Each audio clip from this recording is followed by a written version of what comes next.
You know, the world of English is a fun and exciting place to be. I'm so glad you could join me for another lesson.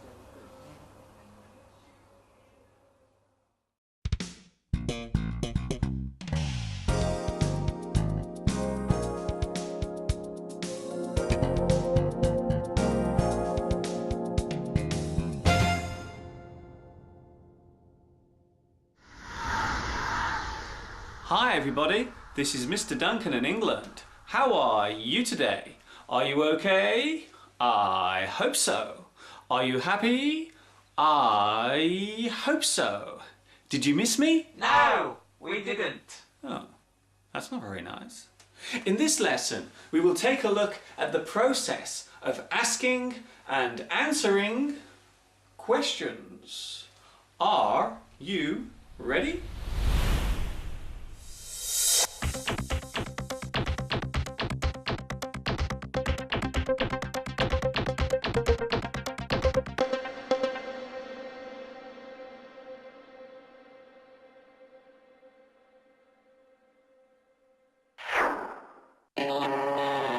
A question is a sentence that generally needs a reply. When we ask a question, it means that we are trying to find out more about something and we need extra information. Sometimes we ask a question because we want to expand our knowledge of a particular subject. Sometimes we put forward a question because we need a decision about something or an answer to a difficult situation. Asking a question. There are many words related to asking questions, such as conundrum, difficulty, poser, predicament, problem, puzzle, quandary, query, request, riddle, and teaser.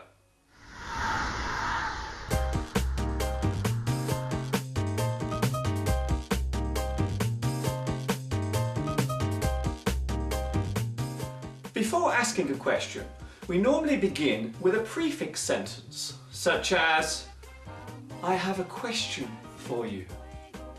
I want to put a question to you. I need your expertise with a problem I have.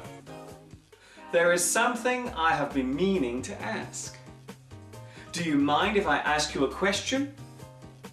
Could I pick your brains? Would it be okay for you to answer a question?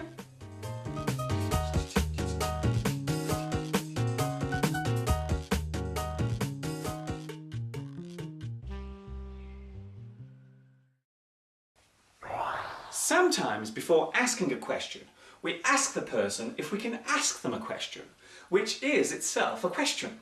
So the first question is about whether or not I can ask a question. Well, you get the general idea. It may sound a little strange, but not all questions need an answer. Sometimes we ask questions as a way of expressing the way we feel, or as a way of showing our frustration. We call this a rhetorical question. For example, could my day get any worse? How am I going to pay the money back? Am I going crazy? Could you make any more noise? Do you think I'm going to stand here and listen to you? There is another type of question that cannot be answered because there is no answer to it. We call this type of question a paradox. The most famous paradoxical question is, what came first? The chicken or the egg?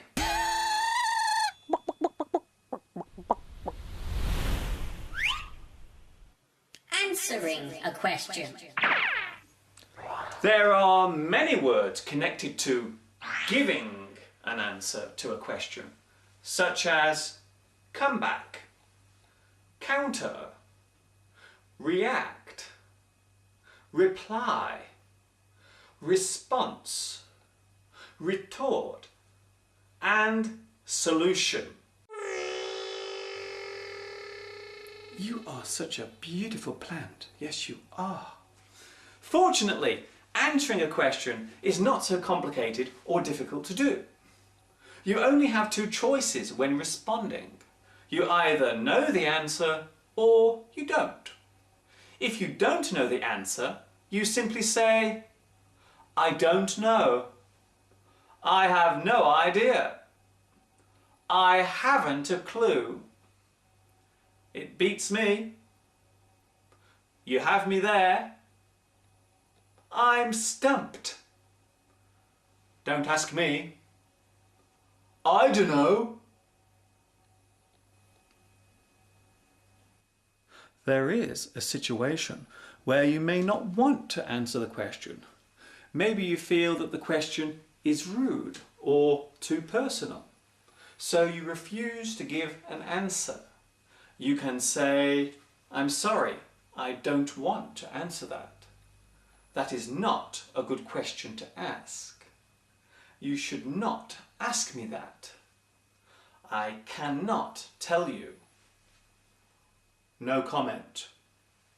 That is for me to know and for you to find out. Mind your own business. So next time, before you ask a question, think carefully about whether it is good to ask it and if the other person will be willing to give a reply. Before I finish my lesson today, I would like to say a special hello to my new friends watching in Canada, Egypt, India, Iraq, Pakistan, Poland, and the United Arab Emirates. I have a question for you. Will you join me next time for another lesson? I hope so. This is Mr. Duncan in England saying thanks for watching and ta-ta for now.